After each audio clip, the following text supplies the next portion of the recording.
الحمد لله نحمده ونستعينه ونستغفره ونؤمن به ونتوكل عليه ونعوذ بالله من شرور أنفسنا ومن سيئات أعمالنا من يهده الله فلا مضل له ومن يضلله فلا هادي له ونشهد أن لا إله إلا الله وحده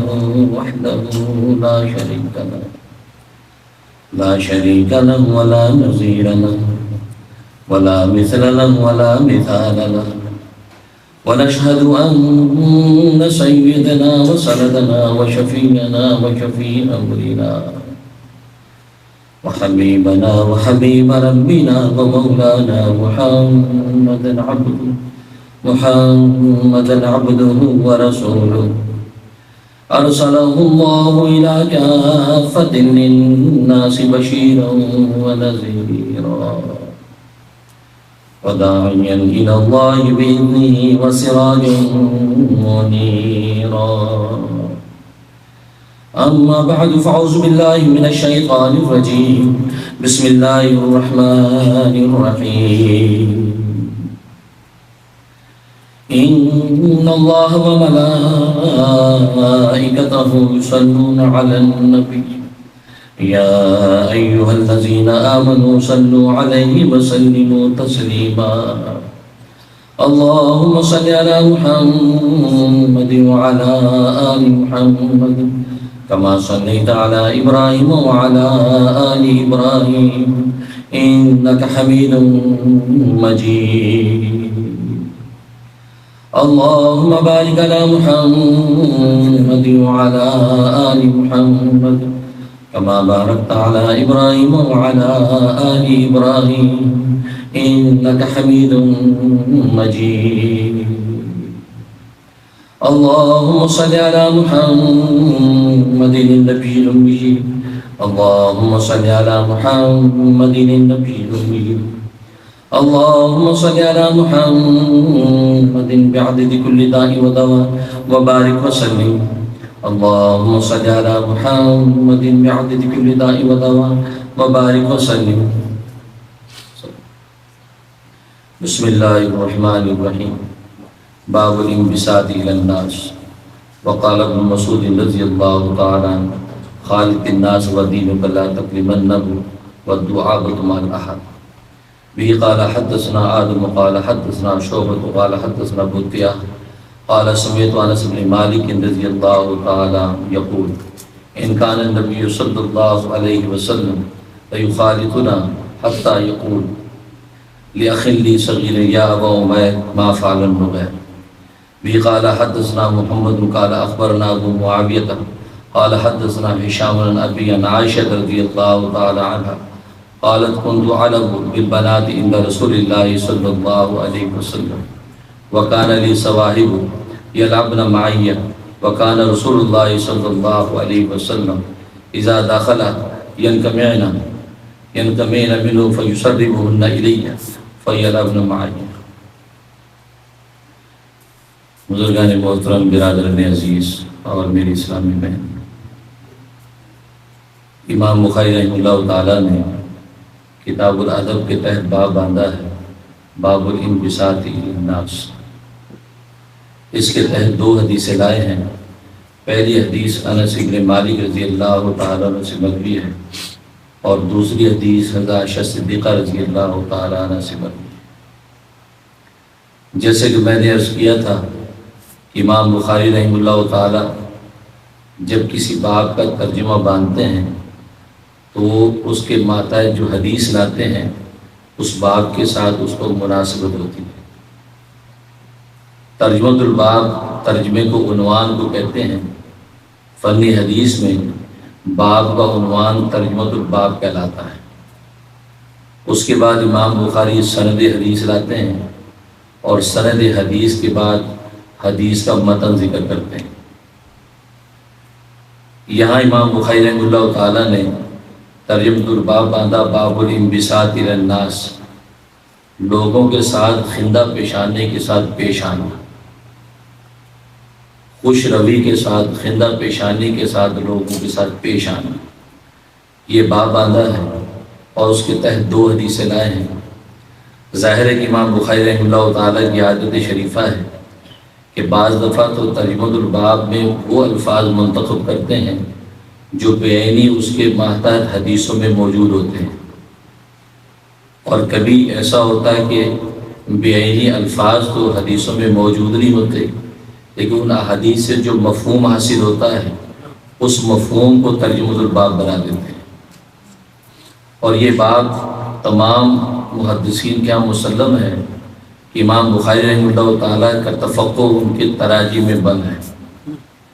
فقہ البخاری فی تراجمہ، امام بخاری رحمہ اللہ تعالیٰ کی فقہ یعنی ان کی تفقہ اور سمجھ ان کے تراجم میں بند ہے، چنانچہ ترجمۃ الباب جب باندھتے ہیں اسی میں وہ اپنی ذہانت کا ثبوت دے دیتے ہیں، اس انداز سے الفاظ کا انتخاب کرتے ہیں کہ عقل دنگ رہ جاتی ہے، اور ایک ایک لفظ سے امام بخاری عجیب و غریب مضامین کی طرف اشارہ کرتے ہیں۔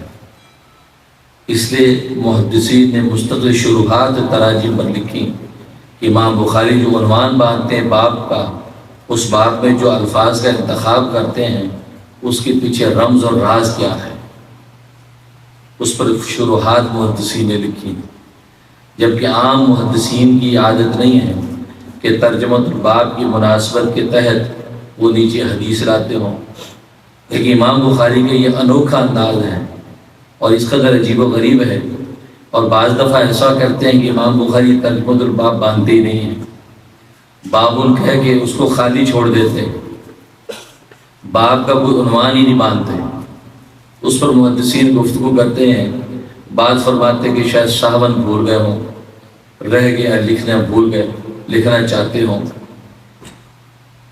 لیکن ابن حجر اسقلانی رحمہ اللہ تعالیٰ فرماتے ہیں کہ امام بخاری رحمہ اللہ تعالیٰ نے بخاری شریف تصنیف کرنے کے بعد 23 سال تک خود پڑھائی ہے، 23 ایئرز خود پڑھاتے رہے ہیں، تو یہ کیسے ہو سکتا ہے کہ ہر مرتبہ بھول جاتے ہوں؟ تو سب سے اچھا جواب شیخ الہند حضرت مولانا محمود حسن صاحب رحمہ اللہ تعالیٰ نے دیا۔ وہ فرماتے کہ اصل میں امام بخاری رحمہ اللہ تعالیٰ بعض جگہ باب کا عنوان نہیں مانتے، وہ طلبہ کے تشخیص اذہان کے لیے نہیں مانتے، کہ طلبہ کو یہ نصیحت کرتے ہیں کہ یہ باب جو بلا عنوان میں نے چھوڑا ہے، اب میرے طرز عمل کو دیکھتے ہوئے خود اس باب کا عنوان بناؤ۔ جیسے کہ آپ جانتے ہیں کہ عام طور پر مضمون نویسی کے یہ بھی مقابلہ ہوتا ہے کہ باب بلا عنوان، مضمون بلا عنوان ہے، مضمون پڑھنے کے بعد آپ اس کا عنوان متعین کریں، سب سے اچھا عنوان جس کا ہوگا اس کو انعام ملے گا۔ امام بخاری بھی یہاں یہ کرتے ہیں کہ باب کو بلا عنوان کے چھوڑ دیتے ہیں کہ تاکہ طالب علم اس کے تحت احادیث کو دیکھ کر خود عنوان بنائے، تو اس کی تشخیص اذہان کے لیے امام بخاری رحمہ اللہ تعالیٰ باب کو بلا ترجمہ چھوڑ دیتے ہیں، ورنہ عام طور پہ امام بخاری کبھی قرآن کریم کی آیت کو لاتے ہیں، کبھی حدیث کے ٹکڑے کو بنا دیتے ہیں، کبھی آثار صحابہ میں سے کسی اثر کو ترجمۃ الباب بنا دیتے ہیں، کبھی قرآن و حدیث سے جو مفہوم حاصل ہوتا ہے اس کو ترجمۃ الباب بنا دیتے ہیں۔ یہاں پر امام بخاری رحمہ اللہ تعالیٰ نے جو باب الانبساط الی الناس ترجمۃ الباب بنایا ہے، بعینی یہی الفاظ حدیث کے اندر محتاط موجود نہیں ہیں، ہاں حدیثوں سے جو مفہوم حاصل ہوتا ہے اس مفہوم کو سامنے رکھتے ہوئے امام بخاری رحمہ اللہ تعالیٰ نے یہ ترجمۃ الباب بنایا۔ پہلی حدیث انس بن مالک رضی اللہ تعالیٰ عنہ کی ہے، وہ فرماتے کہ نبی کریم صلی اللہ علیہ وسلم ہمارے پاس تشریف لاتے اور ہم میں گھل مل جاتے تھے، لَيُخَالِطُنَا، ہم میں گھل مل جاتے تھے، یہاں تک کہ میرے ایک چھوٹا بھائی تھا، اس کو پکارتے یا ابا عمیر ما فعل النغیر۔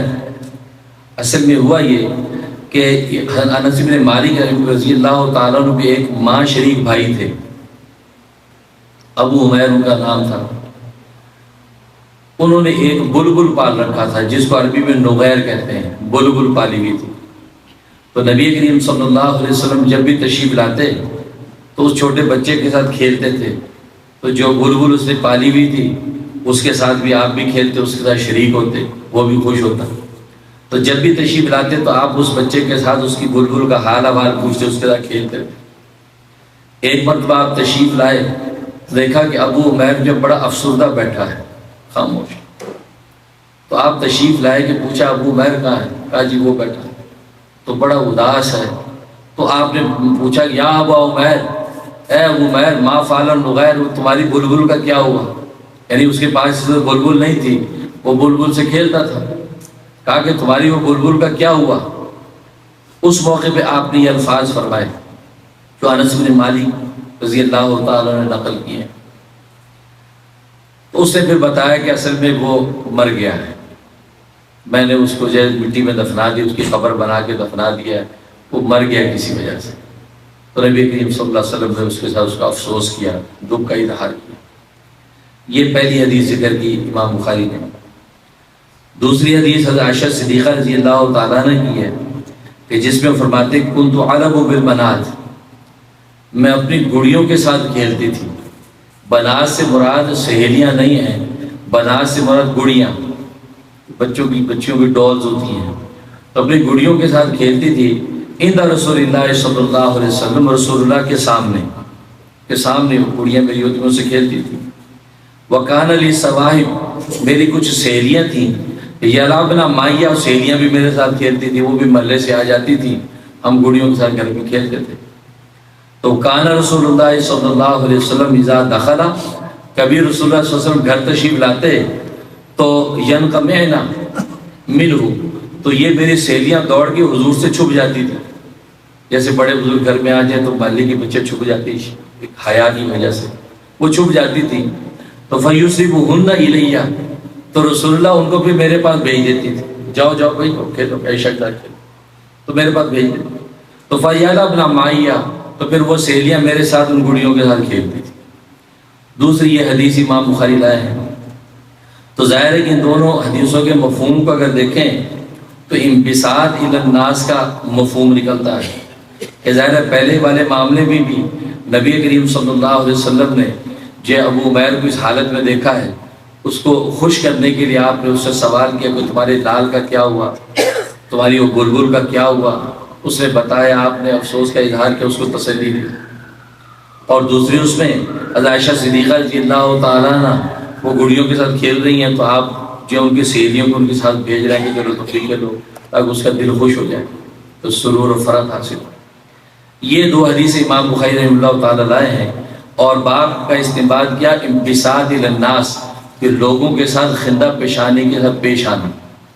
ظاہر ہے کہ یہ باب کتاب الادب ہے، کتاب کا نام امام بخاری نے کتاب الادب رکھا ہے، اور اس میں امام بخاری رحمہ اللہ تعالیٰ نے معاشرت کے حوالے سے کچھ آداب ذکر کیے ہیں، اس لیے کہ سب سے بڑی چیز معاشرت ہے، اور مسلمان کی معاشرت جتنی اعلیٰ اور عرفہ ہوتی ہے اتنا ہی زیادہ وہ اللہ تبارک و تعالیٰ کی نظر میں محبوب ہو جاتا ہے، کیونکہ معاشرت بہت نازک چیز بھی ہے، اس لیے کہ کچھ لوگوں کے اندر رہتے ہوئے خندہ پیشانی کے ساتھ رہنا، ان کی آزار و تکلیف پر صبر کرنا، اور ان کے لیے کوئی ایثار یا عدل کا معاملہ کرنا، یہ آسان بات نہیں ہے۔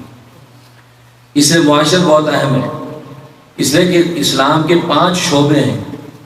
پہلا عقائد کا شعبہ ہے، دوسرا عبادات کا شعبہ ہے، تیسرا معاملات کا شعبہ ہے، اور چوتھا معاشرت کا شعبہ ہے، اور 5واں اخلاق کا شعبہ ہے۔ تو معاشرت بہت اہم ہے، خاص طور پہ غیر مسلم ممالک میں غیر مسلموں کو اسلام کی طرف راغب کرنے کے لیے سب سے پہلا ہتھیار مسلمان کی بہترین معاشرت ہے، اس لیے کہ غیر مسلم آپ کے عقائد سے متاثر نہیں ہوگا، آپ کی عبادت سے متاثر نہیں ہوگا، آپ کے معاملات سے بھی متاثر نہیں ہوگا، معاشرت سے متاثر ہوگا، اس لیے کہ معاملات میں بھی آپ کا اپنا کوئی نہ کوئی اس میں پروفٹ ہے، آپ کو اس کے اندر ایک رزق ہے، اس وجہ سے آپ اس کے ساتھ اچھا معاملہ کر رہے ہیں، اچھی گفتگو کر رہے ہیں، تو وہ یہ سوچتا ہے کہ اپنے نفع کے لیے اپنی گڈ ول بنا رہا ہے۔ لیکن معاشرت ایک ایسی چیز ہے کہ جس کے اندر ایثار ہی ایثار ہے، اس لیے علماء نے لکھا ہے کہ غیر مسلم کو اگر متاثر کرنا ہو تو اپنی معاشرت کے ساتھ متاثر کیا جا سکتا ہے۔ چنانچہ صحابہ اکرام رضوان اللہ علیہم اجمعین جب چین اور افریقہ تک پہنچے ہیں انہوں نے بظاہر اس طرح دعوت نہیں دے ڈالی، بلکہ وہاں کے رہنے والوں کے ساتھ اچھی معاشرت پیش کی، شفاف معاملات کیے، اور بہترین معاشرت کا جب ثبوت دیا ہے تو وہاں کے لوگوں کے ذہن میں یہ سوال اٹھا کہ یار ان لوگوں نے یہ تربیت کہاں سے پائی ہے؟ بھائی تمہارا ٹیچر کون ہے؟ تم نے یہ اتنی اچھی معاشرت کی، یہ اتنا اچھا رکھ رکھاؤ کہاں سے سیکھا ہے؟ انہوں نے اب رسول اللہ صلی اللہ علیہ وسلم کا تعارف کروایا۔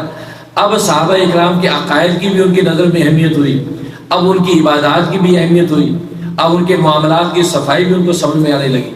اس لیے فرم معاشرہ سب سے اہم ہے۔ اس لیے عبداللہ بن عباس رضی اللہ تعالیٰ فرماتے ہیں کہ قرآن کریم میں اللہ تبارک و تعالیٰ نے نماز کا اتنی مرتبہ حکم نہیں فرمایا جتنا اچھی معاشرت کا حکم فرمایا۔ یہاں تک فرمایا کہ تم مجمع میں جب بیٹھے ہو تو تمہارے ساتھ والا جو بیٹھا ہے اس کا سب سے پہلا حق ہے، اس کا خیال کرنا، اس کو ایذا سے بچانا، وہ تمہاری ذمہ داری ہے۔ تو صاحب بالجم، ساتھ بیٹھنے والے کا اتنا بڑا حق ہے۔ تو معاشرت سب سے بڑی چیز ہے، اور آج اگر ہم اپنا جائزہ لیں تو ہماری سب سے بری اگر کوئی چیز ہے ہماری معاشرت ہے۔ معاشرت، اور معاشرت کا مفہوم اتنا وسیع ہے کہ اس کا تعلق مسلم غیر مسلم سب کے ساتھ۔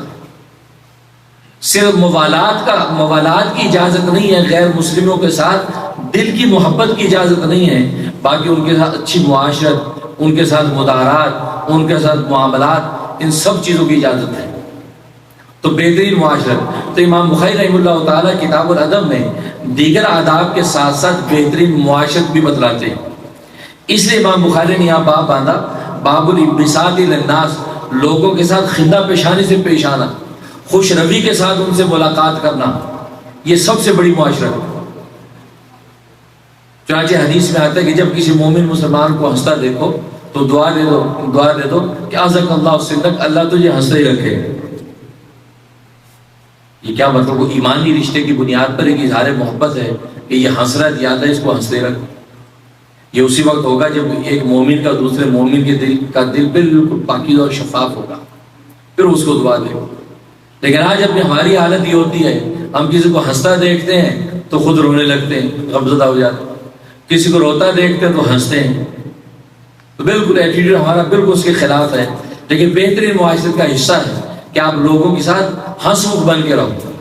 یہاں تک کہ ایک حدیث میں فرمایا کہ ایک مسلمان بھائی کا دوسرے مسلمان بھائی سے خندہ پیشانی کے ساتھ ہنستے مسکراتے ملاقات کرنا بھی صدقہ ہے، اس پر صدقے کا ثواب ملتا ہے۔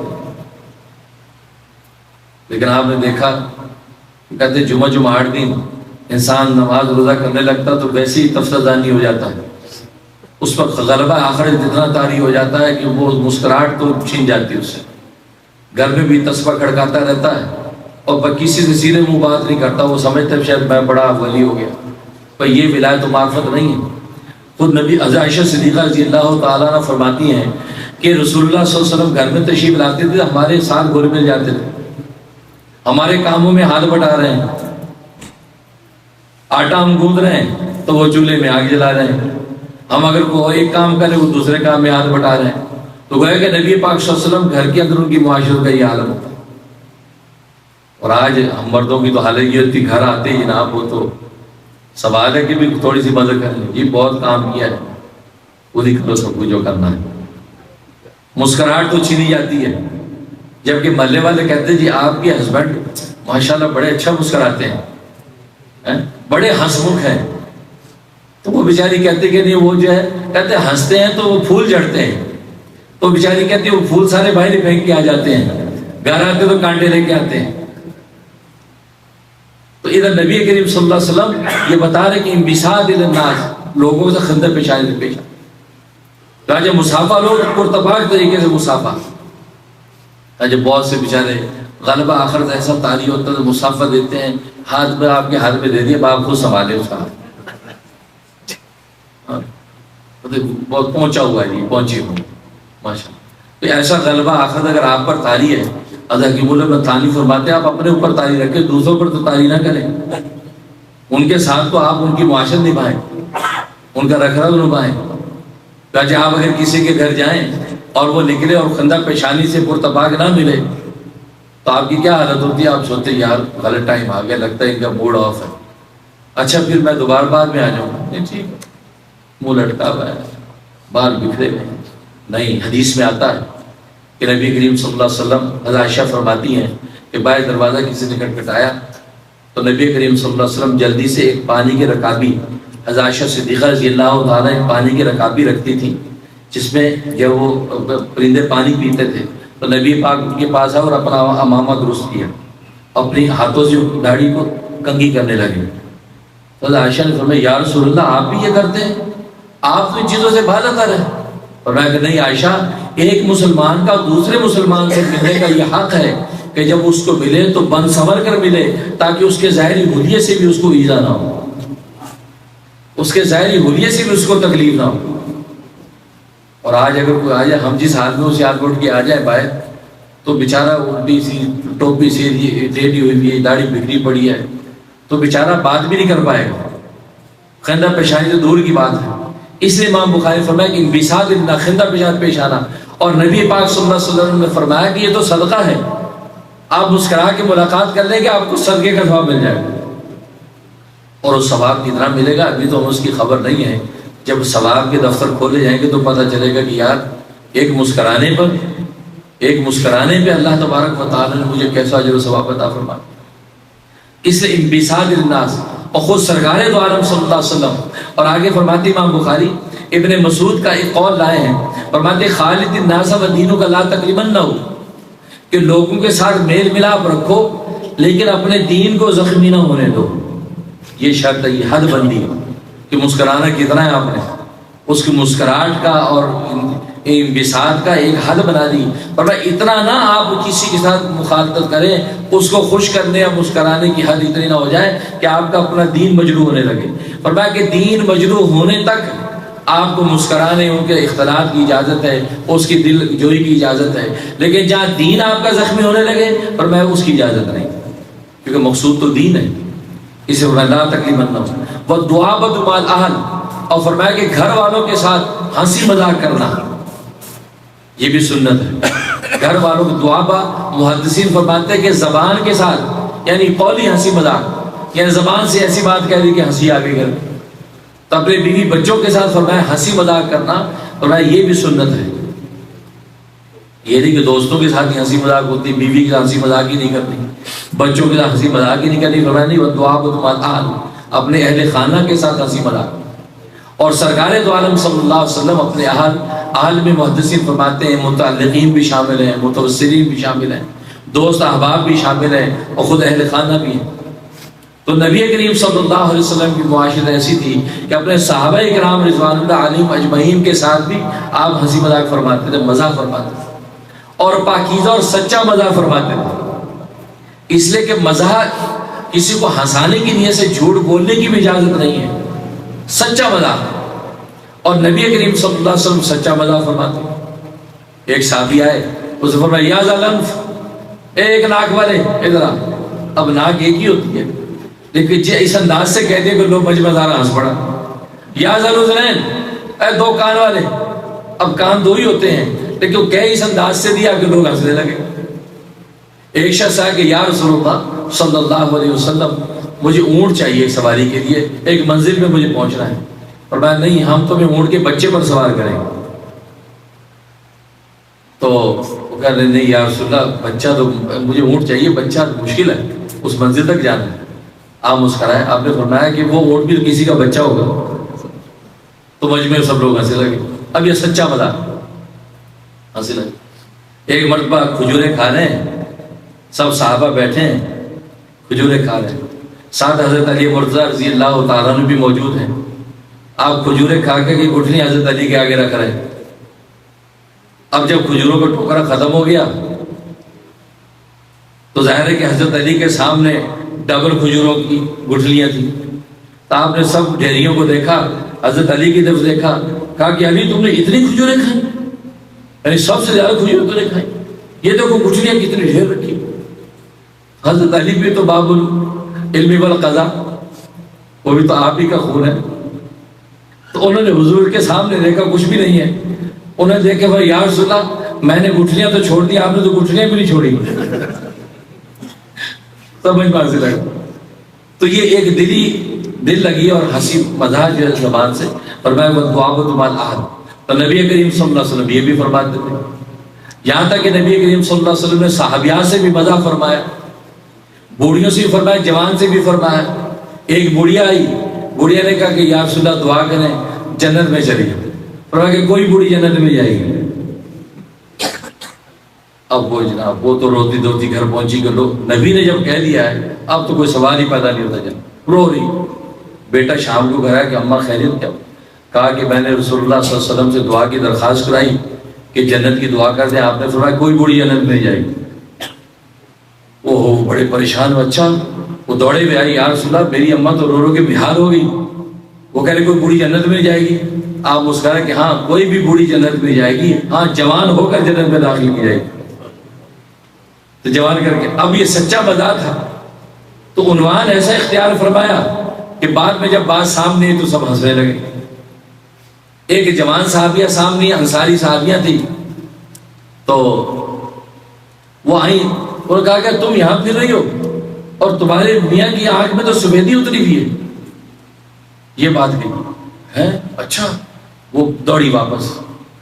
اب گھر میں آئی, فوراً میاں کا منہ اٹھا کے دے گی, آنکھ کھول ذرا جلدی. کہ کیا ہوا؟ خیر, آنکھ دکھاؤ آنکھ دکھاؤ. کہتا ہوا کیا؟ کہتا میں رسول اللہ صلی اللہ علیہ وسلم کے پاس گیا, انہوں نے فرمایا کہ تم یہاں پھر رہی ہو اور تیری میاں کی آنکھوں میں تو سفیدی اتر آئی. تو وہ مسکرائے. تو بھائی رسول اللہ کہہ رہے ہوں گے کہ آنکھ میں سفیدی تو ہوتی ہے نا, تو میری جو سفیدی اس کی بات کی ہوگی. جب پوچھا تو کہا کہ ہاں میں اسی سفیدی کی بات کر رہا ہوں, لیکن ایک سفیدی اترنا ایک مرض بھی ہے. کہتا آنکھ میں موتیا اتر آیا, سفیدی اتر آئی. تو لیکن عنوان ایسا اختیار فرمایا کہ وہ ایک دفعہ کو پریشان ہوئی, بعد میں پتہ چلا تو ہنسنے لگے. تو نبی کریم صلی اللہ علیہ وسلم یہ اس طریقے سے صحابہ کرام میں بہترین معاشرت. اسی تو قرآن کریم نے کہا کہ اگر تو تنخو ہوتا, ترشرو ہوتا, سخت مزاج ہوتا تو لنفضوا من حولک, یہ سب کے سب صحابہ بھاگ جاتے تھے. لیکن تیرے اندر جمالیاتی رنگ ہے, محبت ہی محبت ہے, جمال ہی جمال ہے, اور یہ سچے مزاح اس کے اندر موجود ہے, تو اس کے نتیجے میں صحابہ پروانے بن کے گرتے ہیں. تو وہ دعابتی ماہر, تو اہل خانہ کے ساتھ مزاح کرنا یہ بھی نبی کریم صلی اللہ علیہ وسلم کی سنت ہے, اور ان کی دل جوئی کرنا یہ بھی نبی کریم صلی اللہ علیہ وسلم کی سنت ہے. اس لیے امام بخاری یہ بات باندھا تو گویا کہ اہل اسلام اس بات کو سامنے رکھیں کہ ہمارا نبی خوش مزاج تھا, خندہ پیشانی کے ساتھ پیش آتا تھا, ترش روئی کے ساتھ کسی کے سامنے پیش آنا اور اس کے پیش آنے کے رویے سے اس کو ایذا ہو جائے تو یہ اسلام کو گوارا نہیں ہے. انس بن مالک رضی اللہ تعالیٰ کی جو حدیث لائے ہیں, یہ ایک چھوٹا سا ٹکڑا حدیث کا. یا ابا عمیر ما فعل النغیر, اے ابو عمیر وہ تیری بلبل کا کیا ہوا, تیرے لال کا کیا ہوا. اس ایک ٹکڑے سے امام اعظم ابو حنیفہ رحمہ اللہ تعالیٰ نے 100 مسائل استنباط کیے. 100 مسائل نکالے. یہ ہوتے ہیں مجتہدین کہ حدیث کا ایک ٹکڑا ملا ہے, اس ایک ٹکڑے سے حدیث یہ مسائل کا استنباط ہو رہا ہے, ایک ٹکڑے سے. آج اگر آپ یہ کہیں گے, نادان لوگ کہتے تھے امام ابو حنیفہ کو تو 17 حدیثیں یاد تھی, تو 17 حدیثوں سے 5 لاکھ مسائل استنباط کر دیے. اگر اس کو 7 لاکھ حدیثیں یاد ہوتی تو کیا کرتے؟ 17 حدیثوں سے یہ عالم ہے. تو یہ نادانی حماقت ہے. تو ایک حدیث کے ٹکڑے سے, یہاں تک امام اوزاعی رحمۃ اللہ علیہ, امام ابو حنیفہ رحمۃ اللہ تعالیٰ کے زمانے کے محدث ہیں, ایک شخص نے مسئلہ پوچھا تو انہوں نے کہا کہ میرے علم میں تو نہیں ہے, تم جو نعمان بن ثابت سے جا کے پوچھو اور جو جواب دے مجھے بھی بتانا. اب جب وہاں گئے اور پوچھا تو امام ابو حنیفہ نے جواب بتا دیا اور حوالہ انہیں حدیث سنا دی. امام اوزاعی رحمۃ اللہ علیہ کے پاس وہ شخص آیا اور کہا کہ جی انہوں نے یہ فرمایا کہ یہ جائز ہے اور یہ حدیث ہے. امام اوزاعی حیران ہو گئے, کہا کہ 30 سال سے مجھے حدیث حفظ ہے لیکن مجھے یہ خبر نہیں کہ اس حدیث میں سے یہ مسئلہ نکلتا ہے.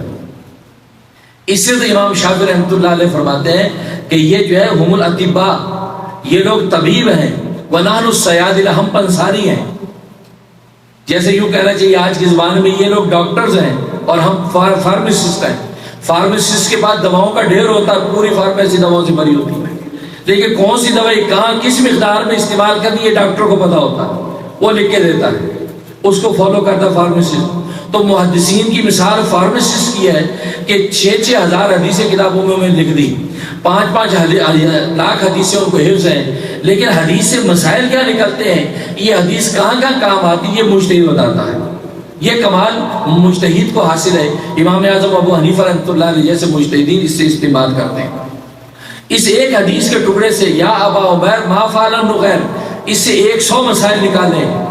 چنانچہ علامہ نووی رحمہ اللہ تعالیٰ نے بعض مسائل کی طرف اشارہ کیا ہے. اس میں ایک مسئلہ یہ نکلتا ہے کہ اس چھوٹے بچے تھے, ان کو کنیت کے ساتھ آپ نے پکارا یا ابا عمیر, کیونکہ ابو کے ساتھ جو کنیت ہوتی ہے وہ ہوتی ہے بڑے بیٹے کی نسبت سے.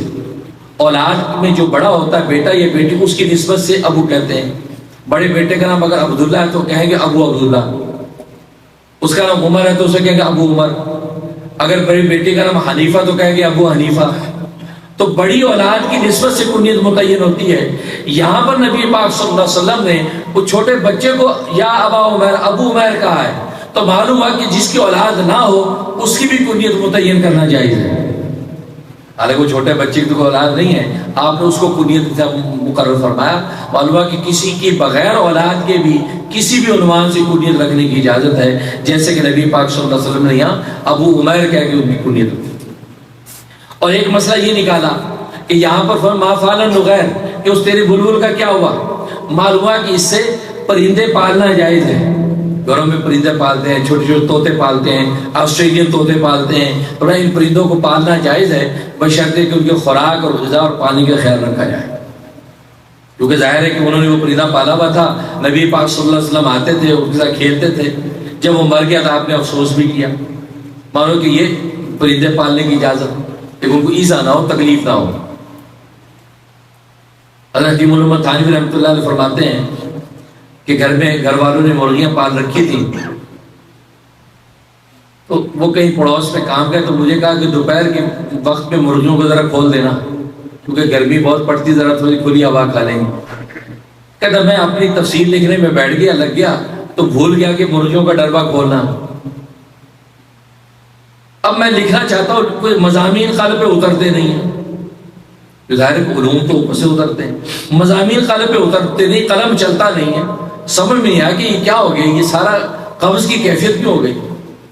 تو جب غور کیا تو یاد ہے وہ مرغیوں کا ڈربہ بند ہے. جلدی جو جا کے ڈربہ کھولا ہے, مرغیاں نکلی ہیں, کچلیاں کودی ہیں. اس کے بعد فرمایا مذاق نہیں اترنے لگی ہیں. اللہ کو حیوان کی بھی ایجا گوارا نہیں ہو, یہ ایک معمولی ہے. تو پرندے پالے لیکن ان کو ایزا نہیں ہونی چاہیے. اور اسلام سے بڑھ کر تو اینیمل پروٹیکشن کسی نے سکھائی نہیں ہے. حدیث میں نبی پاک صلی اللہ علیہ وسلم نے تو بلیوں کو تو گھر کا فرد قرار دے دیا.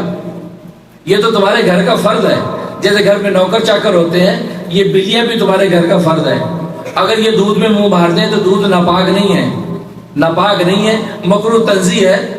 اگر آپ گزارا کر سکتے ہیں اس کے بغیر تو ٹھیک ہے, ورنہ جو ہے اسی دودھ کو آپ پی سکتے ہیں, کوئی مزاحمہ نہیں. الا یہ کہ اس کے منہ میں کوئی نجاست نہ لگی ہو, چوہا کھایا, چوہے کا خون نہ لگا ہو اور وہی منہ سے اس میں مار دیا تو الگ بات ہے. تو یعنی بلی گھر کا فرد ہے, پر میں اس کو ایزا نہ دو. چاہے صحیح مسلم کی حدیث ہے کہ ایک شخص نے بلی کو پکڑ کے, ایک خاتون نے بلی کو پکڑ کے مارا, اتنی زور سے مارا کہ اس کی آنتیں باہر نکل گئی اور تکلیف سے وہ گھومنے لگی. تو نبی پاک صلی اللہ علیہ وسلم نے فرمایا کہ میں جہنم کے اندر دیکھ رہا ہوں اس عورت کی بھی آنتڑیاں اس طرح لٹکی ہوئی ہیں اور جہنم کے اندر وہ اسی طرح ایزا کے ساتھ تکلیف کے ساتھ گھوم رہی ہے. اللہ نے اس بلی کو تکلیف پہنچانے کے بدلے میں عالم مثال میں اللہ تبارک و تعالی نبی کو دکھا دیا. تو جانور کی ایزا بھی گوارا نہیں ہے. آج ہم ہمارے مطالعہ کرتے ہیں کہ چونٹی آج آپ پکڑ کے مار دیتے ہیں, چلو نہیں, اگر اس سے ایزا نہیں ہے تو اس کو ہٹا دے, پھونک مار کے ہٹا دے. ہاں اگر ایسا کوئی جانور جو ایزا دے, کھٹمل نکل آیا, کھٹمل ایزا دیتا ہے, اس کو مار دو. جو نکل آئی, جو ایزا دیتی ہے اس کو مار دو. لیکن چونٹی آگے سامنے مکوڑا گزر رہا ہے, اب بلا وجہ اس کو مسلنے کی ضرورت نہیں ہے. یہاں تک احتیاط فرمائی کہ اس چونٹی کو بلا وجہ جو مار دیا, ہو سکتا ہے اس کی بھی کل روزے قیامت میں پوچھ ہو جائے کہ چونٹی کو مار دیا. امام غزالی رحمۃ اللہ علیہ کتنا بڑا آدمی ہے, اللہ اکبر, بہت بڑا. ایک بزرگ قصہ سناتے ہیں، خواب اپنا سناتے ہیں کہ میں خواب دیکھتا ہوں کہ سرکار دو عالم صلی اللہ علیہ وسلم تخت پر بیٹھے ہیں اور مجمع ہے. مجمع کس کا ہے؟ قیامت تک آنے والے امت محمدیہ کے علماء ہیں، وہ بیٹھے ہیں. رسول اللہ صلی اللہ علیہ وسلم تخت پر ہے، ساتھ حضرت موسیٰ علیہ السلام بھی ہیں. حضرت موسیٰ علیہ السلام سرکار دو عالم صلی اللہ علیہ وسلم سے پوچھتے ہیں کہ اے اللہ کے حبیب، کیا آپ نے یہ ارشاد فرمایا کہ علماء امتی کا انبیاء بنی اسرائیل، کہ میری امت کے علماء کی شان بنی اسرائیل کے نبیوں جیسی ہے؟ کیا آپ نے یہ ارشاد فرمایا؟ آپ نے حامی میں سر ہلائے، نعم، ہاں. تو حضرت موسیٰ علیہ السلام نے عرض کیا یا رسول اللہ، آپ کی امت کے قیامت تک آنے والے علماء یہاں موجود ہیں، اگر اجازت ہو تو میں ان کا امتحان لے لوں. ظاہر ہے کہ اتنا بڑا منصب دیا کہ ان کی ذمہ داری، ان کی شان و ذمہ داری بنی اسرائیل کے علماء جیسی ہے. اس لیے ایک حدیث میں فرمایا کہ العالم فی قومی کالنبی فی امتی، عالم اپنی قوم اور کمیونٹی میں ایسے ہوتا ہے جیسے نبی اپنی امت میں ہوتا تھا. ایک عالم، امت کا عالم جو ہے وہ اتنا شان والا ہے، اتنی ذمہ داری ہے اس کی. تو کہا کہ علماء بیٹھے ہوئے امتحان لے لو، آپ نے کہا اجازت ہے.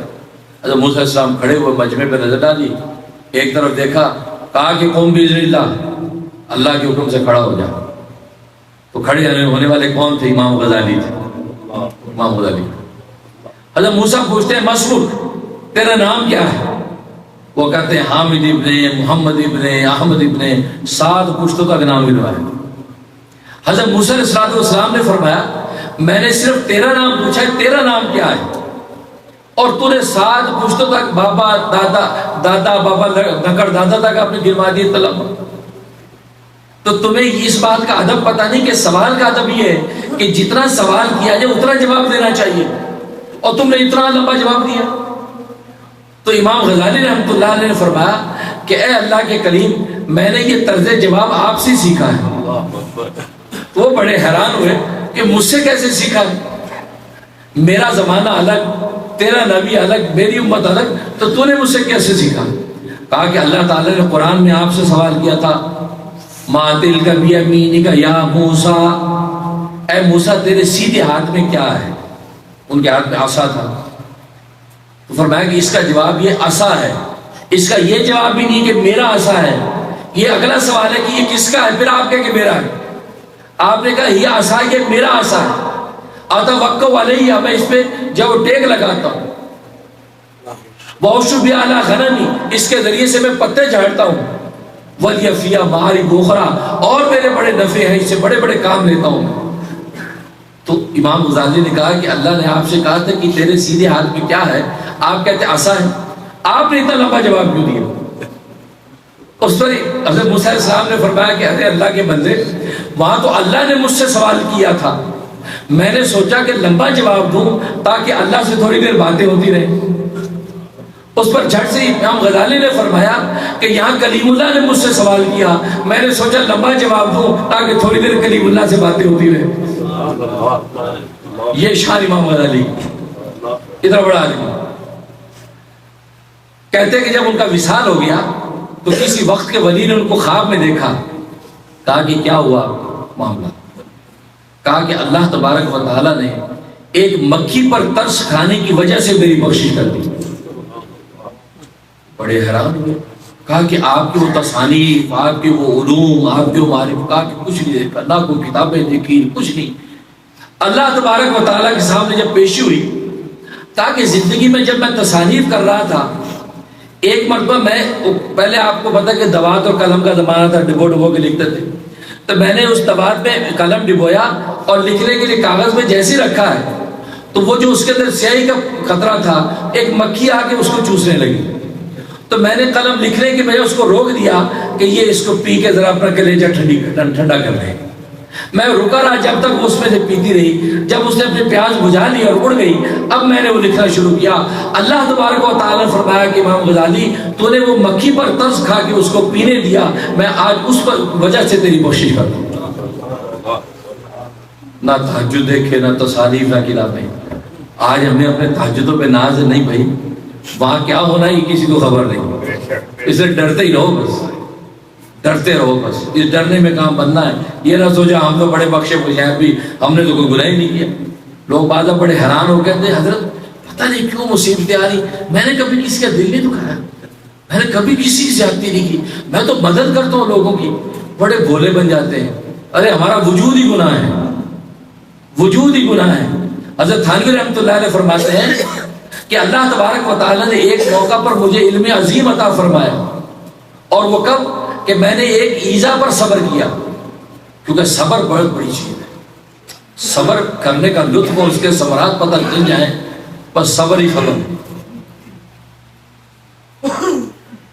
چوپ رہے تا موتی ملسن صبر کرے تا ہیرے، چوپ رہے تا موتی ملسن صبر کرے تا ہیرے، پاگڑا وانگو رولا پاوے نہ موتی نہ ہیرے.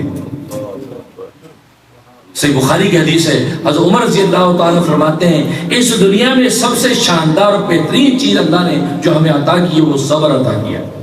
صبر ایسی چیز ہے. یہ بشیر الصابرین جو فرمایا ہے صبر کرنے والوں کے لیے بشارت ہے، کوئی انعام ذکر نہیں کیا. اس بشارت کے پردے میں کیا ہے؟ یہ صبر کرنے والے کو جب ملتا ہے تو تب آتا ہے. صبر ایسی چیز ہے. تو خیر، تو صبر کی بنیاد پہ اللہ تبارک و تعالیٰ عطا کرتے ہیں. حضرت تھانوی رحمۃ اللہ علیہ فرماتے ہیں کہ میں دوپہر کا وقت تک کیلوری کے لیٹا، ایک شخص آ گیا کہا کہ حضرت اجازت ہو تو میں پنکھا جھول دوں. آپ جانتے ہیں پہلے زمانے بڑا سارا پنکھا ہوتا تھا، یوں ایک جھولتا سارے مجمع کو پنکھا جاتا، یا بعد جب رسی سے باندھ کے ایک بندہ کھینچتا رہتا سب کو آواز آتی. ہم نے اپنے باپ کو اور نانا کے دیکھا ہی منظر. اب کہتے ہیں کہ وہ پنکھا مجھے جھولا، پنکھا چونکہ بڑا ہوتا ہے تو فاصلے کا مارجن کا اندازہ بھی ہر ایک کو ہوتا نہیں. فرمایا کہ وہ پنکھا جھولے کبھی کہہ رہے میرے کان میں مار دے، کبھی ناک میں مار دے، کیونکہ اس کو اندازہ نہیں ہو رہا کہ پنکھا کہاں جا رہا ہے. اب کبھی میرے سر پہ مار دے. فرمایا کہ میں جو ہے وہ بات کر رہا ہوں لوگوں سے، لیکن اپنے آپ کو بالکل کانشیس کہ اب کان پہ لگا ہو رہا ہے، اب سر پہ لگا. لیکن میں نے اس کی بے تمیزی پر صبر کیا کہ بیچارہ محبت سے خدمت کرنے آیا ہے، تو لہٰذا میں نے کہا چلو تھوڑی دیر کر لیں. اور میں آدھا گھنٹہ اس نے کی ہوگی خدمت. اس کے بعد کہتے اجازت، میں کہ اجازت نہیں بھائی، حکم ہے نکلو، جان چھوٹی. اب جیسے وہ گیا ہے تو اللہ تبارک و تعالیٰ نے اس صبر پر مجھے علم عظیم عطا کیا، اور وہ یہ عطا کیا کہ دیکھو یہ جو باہر گیا ہے یہ جا کے یہ سمجھتا کہ میں نے آج حضرت کی خدمت کی ہے، وہ خدمت کے جذبے سے جا رہا ہے ماشاءاللہ میں نے آج خدمت کا شرف حاصل کیا. لیکن کوئی مجھ سے پوچھے کہ اس نے کیا کیا حال، اسے میری کیا درگت بنائی ہے، اس کی خدمت کی حالت تو میں جانتا ہوں. اور بالکل اسی طریقے سے ہم اللہ تبارک و تعالیٰ کی جب عبادت کرتے ہیں، نماز روزہ کرتے ہیں، ذکر و اذکار کرتے ہیں، ہم اپنے من میں بڑے خوش ہوتے ہیں کہ جی ہم نے 5 نمازیں پوری پڑھی، آج ہمیں تہجد بھی پڑھا ہے، اور جی آج ہم نے ذکر بھی کیا ہے. اور میں کوئی اللہ سے پوچھے ہم نے اس کی عبادت کی کیا درگت بنائی، یہ تو اس کی رحمت ہے، ستاری کا پردہ ڈھانپ کے وہ قبول کر لیتا ہے. یہ راز بعد میں کھلے گا، دنیا میں شرمندہ نہیں ہونے دیتا، آخرت میں بھی نہیں ہونے دے گا، پردہ ڈال دے گا. کیونکہ اللہ تبارک و تعالیٰ تو بڑا رحیم ہے، وہ نیتوں پر بھی فیصلے کر دیتے ہیں. اسے ایک حدیث میں آتا ہے کہ کل روز قیامت میں اللہ تبارک و تعالیٰ کے سامنے لوگ پیش ہوں گے، ان کے اعمال نامے، اللہ کہیں گے ان کے سارے اعمال نامے آگ میں ڈال دو، ان کو جہنم میں گھسیٹ دو، انہوں نے یہ عمل میرے لیے کیا ہی نہیں، یہ تو میرے غیر کے لیے کیا، ریا کے لیے کیا تھا. اور بعض لوگ جب لائے جائیں گے تو اللہ فرمائے کہ اس میں یہ عمل بھی لکھ دو، اس میں یہ عمل بھی لکھ دو، اس میں یہ بھی لکھ دو. تو فرشتے کہیں گے یار رب ذوالجلال انہوں نے تو یہ کچھ کیا ہی نہیں، مجھے پتہ ہے کیا تو نہیں، لیکن روز سچی نیت کرتے تھے کہ آج تہجد پڑھنے کے لیے اٹھیں گے، لیکن اٹھ نہیں پاتے تھے. روز نیت کرتے کہ آج کسی فقیر کو صدقہ دیں گے، لیکن دے نہیں پاتے تھے. یہ سچی نیت کرتے تھے نا اعمال کی، میں نے سارے کے سارے سنبھال کے رکھے ہیں، آج سارے کے سارے ان کے اعمال نامے لکھ کے ان کا وزن کرو اور ان کو جنت میں داخل کرو. نیت ایسی چیز ہے، نیت سچی کرو کہ یا اللہ آج سارے دن کوئی جھوٹ نہیں بولے گے، آج سچی نیت سے یا اللہ آج ہم غیبت نہیں کریں گے. نیت تو سچی کرو.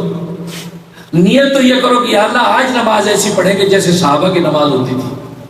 بس عملی طور پہ جو ٹوٹ پھوٹ ہو جائے گی، نیت پر اللہ تبارک و تعالیٰ وہ عطا کر دیں گے.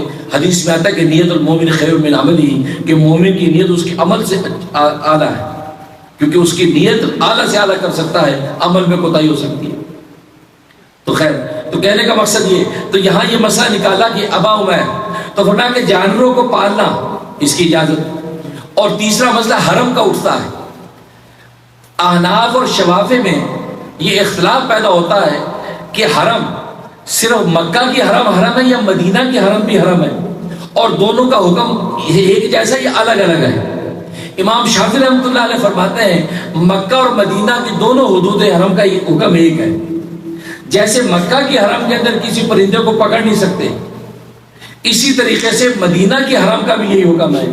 امام ابو حنیفہ یہ حدیث سے استدلال کرتے ہیں کہ یہ مدینہ کی حرم کے اندر انس ابن مالک رہتے ہیں، وہاں پر یہ جانور پالا ہوا ہے، اس کا مطلب ہے کہ مدینہ کی حرم کا حکم مکہ کی حرم سے الگ ہے، کیونکہ وہاں پرندہ پالا۔ تو اس طریقے سے، اور ایک یہ مسئلہ نکالا کہ چھوٹے بچوں کے ساتھ بچوں کی طرح کھیلنا، اور بھائی یہ بھی سنت ہے، بچوں کے ساتھ بچہ بننا، ان کے ساتھ کھیلنا، یہ بھی سنت ہے۔ نبی پاک صلی اللہ علیہ وسلم اسی طرح کھیلتے، یہاں تک کہ نبی کریم صلی اللہ علیہ وسلم بعض دفعہ سواری بن جاتے، حسن حسین کو اوپر بٹھا لیتے۔ ایک صحابی نے دیکھا، کہا کہ کیا خوب سواری ہے، یعنی رسول اللہ سواری ہیں اور اوپر سوار بیٹھا ہے۔ فرمایا، آپ نے فرمایا کہ سوار بھی تو خوب ہے، سواری خوب ہے، سوار بھی تو خوب ہے، حسن اوپر بیٹھے۔ تو کہنے کا بچوں کے ساتھ، تو بچوں کے ساتھ یہ ملاعبت کرنا، یہ کھیلنا ان کے ساتھ، فرمایا کہ یہ بھی سنت ہے۔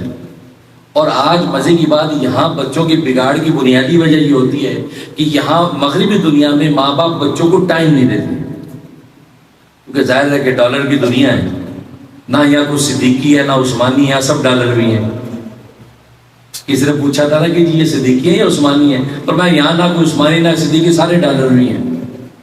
یہ حال، اس کے چکر میں بچوں کو ٹائم نہیں دیتے، تو ٹائم نہ دینے کے نتیجے میں بچوں کی وہ تربیت اور گروتھ نہیں ہوتی، اور پھر بچوں کے ساتھ یہ جب بچوں کے ساتھ ان کا دینی جو ان کی ضروریات اس کو پوری جب نہیں کرتے، اس لیے حدیث میں آتا ہے حضرت عمر رضی اللہ تعالیٰ عنہ کے سامنے ایک بچے کی شکایت آئی، ماں باپ نے کہا جی ہماری بات نہیں مانتا سنتا، آپ نے بلا لیا، اس بچے سے کہا کہ تو کیوں نہیں سنتا یہ بھی؟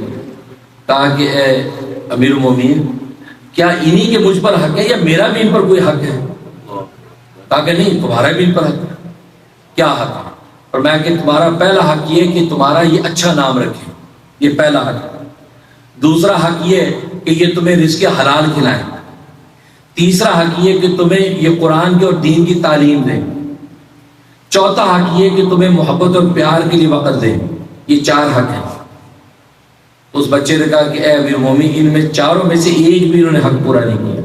انہوں نے میرا نام بھی اچھا نہیں رکھا، یہ رزق حلال کا بھی اہتمام نہیں کرتے، انہوں نے مجھے قرآن اور دین کچھ نہیں سکھایا، اور یہ محبت پیار کے لیے وقت دینے کا تو سوال ہی نہیں، ان کے پاس ٹائم ہی نہیں ہے۔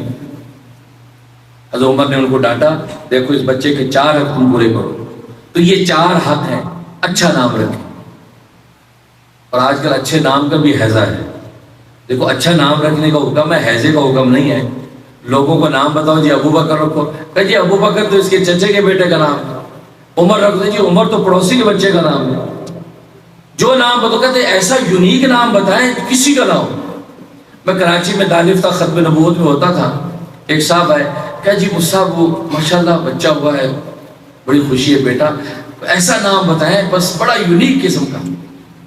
آپ نے، میں نے کہا ابو بکر، نہیں ابو بکر تو میرے بھتیجے کا نام ہے۔ عمر رکھ دو، جی عمر وہ ہمارے جو جاننے والے ہیں، وہ پڑوس میں ان کا نام۔ جو نام بتاؤ صحابی کا، کسی کا، یہاں تک محلے کے نام بھی بتانے لگ گیا کہ جو حذیفہ رکھ جی وہ محلے میں ایک حذیفہ چاچا ہے، اس کا نام ہے۔ تو میں نے کہا یار یہ تو ہے، کیسا نام بتاؤں؟ میں نے کہا اس کا نام لومبڑ رکھ دو، لومبڑ کسی کا نام نہیں ہوگا۔ تو وہ سوچنے لگ گیا، تو پہلے سمجھ بھی نہیں، کہتے جی کیا فرق ہے، لومبڑ ہی نہیں ہوتا، لومبڑ، اس کا لومبڑ رکھ دو۔ لڑکا تو لومبڑ رکھ دو، لڑکی ہے تو لومڑی رکھ دو، یا گیدڑ نام رکھ دو۔ باقی گیدڑ نام کا لڑکا نہیں ملے گا آپ کو کہیں۔ اب اس کو جب سمجھ میں آیا تو ہنسنے لگا، نہیں کہتا صاحب آپ ناراض ہو گئے؟ باقی ناراض کی بات نہیں، آپ اتنا یونیک نام مانگ رہے ہیں، اب گیدڑ سے زیادہ یونیک نام کیا ہوگا؟ تو میں نے یہ بات سنائی، ایک عالم تھے ہمارے دوست، تو ہنس کے کہنے لگے کہ شکر ہے کہ اس نے یہ نہیں کہہ دیا کہ گیدڑ بھی گیدڑ کا نام ہے، کوئی اور نام بتاؤ۔ گیدڑ بھی گیدڑ کا نام ہے، کوئی اور نام بتائیے۔ تو بھائی نام، ایسے یونیک نام کا حیضہ نہیں ہونا چاہیے۔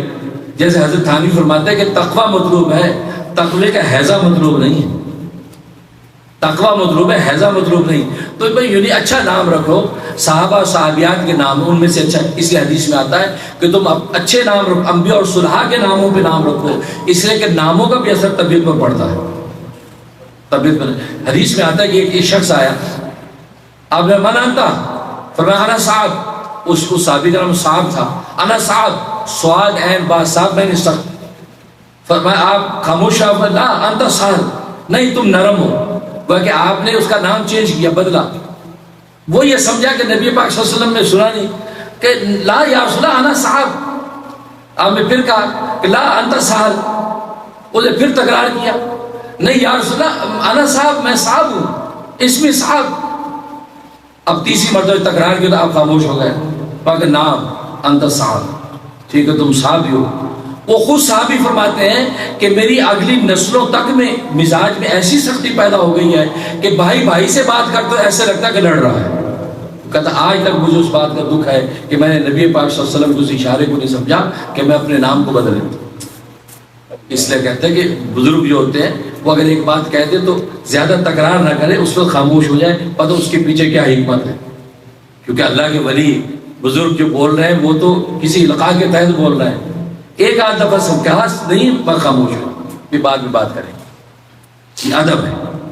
تو خیر، تو کہنے کا مقصد ہے کہ یونیک نام ہو، اچھا نام شوق ہوتا ہے، لیکن ایون ہے کہ بعض دفعہ لوگ دوسری زبانوں میں چلے جاتے ہیں، ایسے ایسے نام بتاتے ہیں کہ جی یہ نام ہے، اچھا کیا مطلب، کہ جی یہ ڈچ زبان کا نام ہے، اس کا معنی گلاب کا پھول، یہ افریقن زبان کا نام ہے، اس کا معنی چمیلی۔ بھائی ایسا اتنا زیادہ آپ کو اس کا حیضے کی ضرورت نہیں ہے، اب عربی ناموں میں بہترین نام موجود ہیں، اس کے اثرات طبیعت پر پڑتے ہیں۔ تو خیر، تو نبی پاک صلی اللہ علیہ وسلم اس بچے کے ساتھ کھیلتے ہیں، تو بچوں کے ساتھ کھیلنا، ان کے ساتھ ان کی محبت کا وقت دینا، فرمایا کہ یہ بھی سنت ہے۔ اگلی حدیث عائشہ صدیقہ رضی اللہ تعالیٰ نے کی ہے، وہ فرماتی میں گڑیوں سے کھیلتی تھی۔ اب یہاں پر مسئلہ ہو محدثین نے اٹھایا گڑیوں کا، چھوٹی چھوٹی بچیاں گڑیاں لے کے کھیلتی ہیں، تو گڑیوں کے ساتھ کھیلتی تھی۔ خود فرماتے کہ جب شادی سے پہلے میری گڑیاں تھیں، اور جب میری شادی ہوئی، میری رخصتی 9 سال کی عمر میں رخصتی ہوئی، تو میں وہ اپنی گڑیوں کی پورا جو ہے وہ گٹھڑ ساتھ لے کے آ گئی تھی حضور صلی اللہ علیہ وسلم کے، اور آپ کی میری ایک الماری میں میں نے سارے اپنے کھلونے سیٹ کیے ہوئے تھے، ان کے آگے ایک پردہ لگایا ہوا تھا۔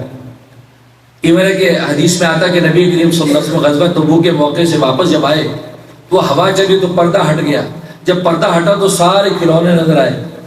فرمایا کہ ما ھذا یا عائشہ، یہ کیا ہے؟ فرمایا کہ یہ میرے کھلونے ہیں، میں اس سے کھیلتی ہوتی ہوں۔ فرمایا اچھا، تو اس میں ایک عجیب و چیز، غریب چیز نظر آئی۔ آپ فرمایا ما ھذا، یہ کیا ہے؟ تو فرمایا کہ یہ گھوڑا ہے، ایک گھوڑا تھا اس میں، کہتے کہ یہ گھوڑا ہے۔ تو نبی پاک فرمایا کہ یہ گھوڑا فرس لہو جناحان، یہ کیسا گھوڑا ہے کہ اس کے 2 پر ہیں، کیونکہ پروں والا گھوڑا تھا، کھلونا تھا پر لگے ہوئے، یہ تو پروں والا گھوڑا ہے، کیا گھوڑے کے بھی پر ہوتے ہیں؟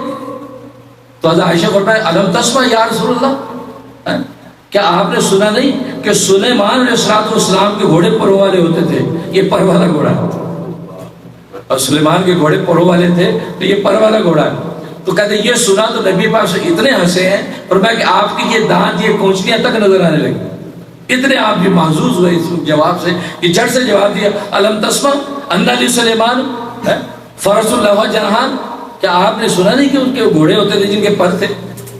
اور باقی حدیث میں آتا ہے، چنانچہ علماء محققین لکھا ہے قصص الانبیاء وغیرہ میں کہ حضرت سلیمان صلی اللہ علیہ وسلم کے پر والے گھوڑے تھے۔ وہ یہ کہ حضرت ابو ہریرہ رضی اللہ تعالیٰ عنہ کی روایت ہے، فرماتے ہیں کہ حضرت سلیمان صلی اللہ علیہ وسلم کی 300 بیویاں تھیں اور 700 حرم تھیں، 300 بیویاں۔ یہ لوگ اعتراض کرتے ہیں کہ نبی پاک صلی اللہ علیہ وسلم کی 11 بیویاں، 9 بیویاں، ان سے پوچھو حضرت سلیمان کی تو 300 تھی، کون سا نبی ہے جس کی 1 تھی؟ حضرت موسیٰ کی 2 تھی، حضرت ابراہیم کی 2 تھی، حضرت داؤد کی 100 بیویاں تھیں، حضرت سلیمان صلی اللہ علیہ وسلم کی 300 بیویاں تھیں۔ اسلام نے بیویوں کے تعداد بڑھائی نہیں، کم کی ہے، 4 میں محدود کیا ہے۔ اور یہ اعتراض کر دیجیے یہ تو 1 سے زیادہ شادیاں کرتے ہیں لوگ، 1 سے زیادہ شادیاں نہیں، اسلام نے تو 4 میں محدود کر دیا ہے، ورنہ پہلے حالت یہ ہے حضرت سلیمان کی میں بتا رہا ہوں 300 بیویاں 700 حرم، اور سب کے اوپر جو فائق تھی، جس کا مال سب سے اونچا بنا رکھا تھا وہ ملکہ سبا جو بلقیس، وہ تھی۔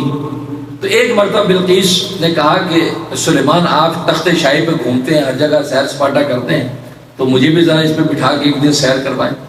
اور کہا کہ وہ 7 سمندروں کے درمیان میں جو جزیرہ ہے، بڑا حسین جزیرہ تھا، وہاں کی سیر کروائیں۔ کہا چلے، اس تخت پہ بٹھایا تو وہاں لے گئے، اس جزیرے پر وہ تخت اترا۔ اب وہ جزیرے میں جب تخت اترا ہے تو وہاں پر پروں والے گھوڑے تھے۔ جیسی تخت اترا ہے تو وہ پروں والے گھوڑے کیوں اڑ گئے جیسے پرندے اڑتے ہیں، دیکھو اتنے حسین اور خوبصورت لگ رہے تھے اڑتے ہوئے۔ تو ملکہ سبا نے بلقیس نے کہا کہ اے سلیمان، یہ گھوڑے تو ہمارے پاس ہونے چاہیے، کتنے حسین ہو۔ سلیمان نے کہا واقعی بڑے خوبصورت گھوڑے ہیں، ان کو ہم حاصل کریں گے۔ اور قرآن کریم نے ان گھوڑوں کا ذکر کیا ہے، صافنات الجیاد۔ صافنات الجیاد کے الفاظ سے وہ عمدہ خوبصورت گھوڑوں کو ہاتھ پھیر رہے تھے سلیمان۔ تو سلیمان علیہ السلام نے جنات کو بلایا، 40 جنات کو بلایا کہ یہ چاہیے، یہ اڑنے والی گھوڑے۔ تو انہوں نے کہا کہ سلیمان، ان کو حاصل کرنا بڑا مشکل ہے، آسان نہیں، یہ قابو نہیں آئیں گے۔ کہا کچھ بھی ہو، مجھے تو چاہیے۔ کہا اصل میں ایک دیو ہے، سمدون اس کا نام ہے، اسی سمندر کے اندر چھپا ہوا ہے وہ، اور وہ آپ کی اطاعت اس نے نہیں کی، اور آپ جب سے بنے ہیں بادشاہ تو وہ آپ سے منکر ہو کے اس کے اندر چھپا ہوا ہے۔ وہ سمدون کے اندر وہ طاقت اور تصرف ہے، وہ ان گھوڑوں کو پکڑ سکتا ہے۔ فرمایا کہ سمدون کو پکڑو، یہ حکم دیا اور آپ واپس آ گئے۔ اب انہوں نے کیا کیا، اب وہ آوازیں لگا رہے سمدون کو، سمدون سلیمان فوت ہو گیا، وہ فوت ہو گیا، مر گیا، وہ نہیں ہے، آ جاؤ۔ خوب ہر طرح آوازیں لگائیں، اور اب آپ مزے کی زندگی ہے، کوئی سر پہ کوئی پکڑنے والا نہیں، کوئی پوچھنے والا نہیں۔ جب تسلی ہوگی تو اب سمدون نکلا گیا، اچھا کہا وہ مر گیا۔ اب وہ بڑا خوش ہو کے جب سمندر سے باہر نکلا ہے، ان سب نے کمندیں ڈال کے نہ قابو کر، اب رسے ڈال کے گھسیٹ کے حضرت سلیمان کے دربار میں گیا۔ حضرت سلیمان علیہ السلام کو اللہ تبارک و تعالیٰ نے آنکھوں میں وہ روب دے رکھا تھا، بڑی بلا اور دیو کو یوں آنکھ اٹھا کے دیکھتے تھے تو بس وہ پتا پانی ہو جاتا تھا۔ اور مزے کی بات تھی کہ جس انگوٹھی کا نگینہ اللہ تبارک و تعالیٰ کو عطا کیا تھا، جس کی وجہ سے آپ کو یہ تصرف تصغیر کا حاصل تھا، اس انگوٹھی پر پتہ کیا لکھا ہوا تھا؟ اللہ اکبر، ہمیں اپنے کلمے کی قدر ہی نہیں۔ عبداللہ بن عمر رضی اللہ تعالیٰ فرماتے ہیں اس نگینے پہ لکھا ہوا تھا لا الہ الا اللہ محمد الرسول اللہ۔ اس نگینے کی انگوٹھی جیسی آپ پہنتے تھے، آپ کو ساری تسخیری طاقتیں حاصل ہو جاتی، کوئی پر نہیں مارتا تھا، ہوائیں مسخر ہو جاتی۔ اور ابو سعید خدری رضی اللہ عنہ کی روایت ہے، اس کے اوپر لکھا ہوا تھا لا الہ الا اللہ انا و محمد الرسولی، کہ میرے سوا کوئی عبادت کے لائق نہیں ہے اور محمد میرا رسول ہے۔ وہ کہ سرکار دو عالم صلی اللہ علیہ وسلم کی یہ فیضان نبوت کی شان جو ہے سب کو اس کا حصہ مل رہا ہے، وہ انگوٹھی کے اندر یہ طاقت تصرف۔ اب آپ نے جب اس دیو کو دیکھا تو کانپنے لگا کہ مجھے معاف کر دی۔ کہا کہ نہیں، ایسے معافی نہیں ہوگی۔ کہا کیسے معافی ہوگی؟ کہا معافی اس وقت ہوگی جب، کیونکہ تو یہاں سے بغاوت کر کے نکلا ہے اور تیرے لیے اب سزا بڑی کڑی ہے، اگر تو بچنا چاہتا ہے تو وہ پروں والے جو گھوڑے ہیں وہ چاہیے مجھے، وہ لے کے آؤ۔ اور 40 گھوڑے تھے، روایت میں سے 40 گھوڑے تھے اس وقت۔ اس نے کہا کہ مجھے ان کے پانی پینے کی جگہ پتہ ہے، ایک جگہ پر وہ پانی اکٹھے ہو کے پیتے ہیں، آپ اپنے جنات کو کہہ دیجئے وہ سارے کنویں پانی سے خالی کر کے شراب سے بھر دیں، شراب سے بھر دیں۔ وہ جب پیاسے آ کر اس میں سے پئیں گے تو شراب کی وجہ سے وہ مست ہو جائیں گے، اب میرے لیے پکڑنا تھا۔ کہ ٹھیک ہے۔ اب آپ نے جنات کو حکم دیا، وہ اس کا کنواں سارا خالی کر دیا اور شراب سے بھر دیا۔ ظاہر ہے کہ شراب حلال تھی، شراب تو نبی پاک صلی اللہ علیہ وسلم کی شروع زمانے تک حلال تھی، بعد میں حرام ہو گئی، اور پہلی امت میں تو حلال چلی آ رہی تھی۔ اب جناب وہ کنویں بھر دیے شراب سے۔ اب وہ جب آئے وہ تھکے آ رہے اور آگے انہوں نے پینا شروع کی، جیسے پیا ہے ان کے اوپر وہ مدہوشی طاری ہو گئی، انہیں سب کمندیں ڈال کے وہ گھوڑے جو حضرت سلیمان علیہ السلام کے حوالے کیے۔ حضرت سلیمان علیہ السلام نے ان گھوڑوں کو جب دیکھا، اتنے حسین و جمیل، ان کے پر اتنے خوبصورت، نگاہ ہی نہیں ٹکتی، اور آپ ان کے جو پیٹھ پر ہاتھ پھیر رہے ہیں، ان کے چہروں پہ ہاتھ پھیر رہے ہیں، ان کی کمپروں پہ ہاتھ پھیر رہے ہیں۔ اسی کو قرآن نے کہا صافنات جیاد جو ان کے ہاتھ پھیر رہے ہیں، ادھر جو ہے عصر کا وقت جا رہا ہے، عصر کا وقت جا رہا ہے، یہاں تک کہ بالکل غروب کے قریب پہنچ گئے۔ تو فرشتہ آسمان سے آ کے سلیمان تم ان کے اندر لگے ہوئے ہو اور ادھر عصر کی نماز کا وقت جا رہا ہے، یہ تو قضا ہونے والی ہے، سب مغرب ہونے والی ہے۔ حضرت سلیمان علیہ السلام کو بڑا صدمہ، سجدے میں گر گئے اور سجدے میں گر کر توبہ کرنے کی، یا اللہ میں ان گھوڑوں کی خوبصورتی کے اندر مصروف ہو گیا، یہ مجھ سے بہت وہ ہو گئی غلطی، آپ اپنا کتاب ہٹا لیجیے۔ تو اللہ تبارک و تعالیٰ ان کی اس عرضی کو قبول کیا اور سورج کو روک دیا، غروب ہونے سے روک دیا۔ انہوں نے عصر کی نماز کو اپنے وقت میں ادا کیا، اس کے بعد اس کے غروب کا حکم ہوا۔ لیکن حضرت سلیمان علیہ السلام کی اس کی پاداش میں یہ کیا کہ جن پروں کی وجہ سے آپ کو یہ گھوڑے اچھے لگے تھے، ان سے ایک الفت پیدا ہوئی تھی، آپ نے حکم دے دیا سب کے پر کاٹ دو، یہ پر کاٹ دو، جن کی وجہ سے اللہ کا یہ فریضہ مجھ سے فوت ہو رہا ہے، یہ ان کے پر کاٹ دو۔ چنانچہ روایات میں آتا ہے ان کے پر کاٹ دیے گئے، انہی گھوڑوں کی نسل سے پھر آج گھوڑے پیدا ہوئے ہیں، ان کے پر تھے گھوڑوں کے، یہ گھوڑوں کے پر حضرت سلیمان علیہ السلام کٹوا دیے تھے، پھر ان سے پھر آگے یہ گھوڑوں کی نسل چلتی رہی۔ اس لیے گھوڑے کی رفتار ایسی ہوتی جیسے اڑتا ہے، پروں والی طاقت اللہ نے اسی طرح اس کے اندر رکھی ہے، لیکن پر جو حضرت سلیمان نے اس کفارے کے طور پہ کٹوا دیے تھے۔ تو یہ وہ گھوڑے تھے۔ حضرت عائشہ یہ فرما رہی ہے کہ آپ کو پتہ نہیں سلیمان کے گھوڑے تھے، ان کے پر ہوتے تھے، تو آپ مسکرانے لگے۔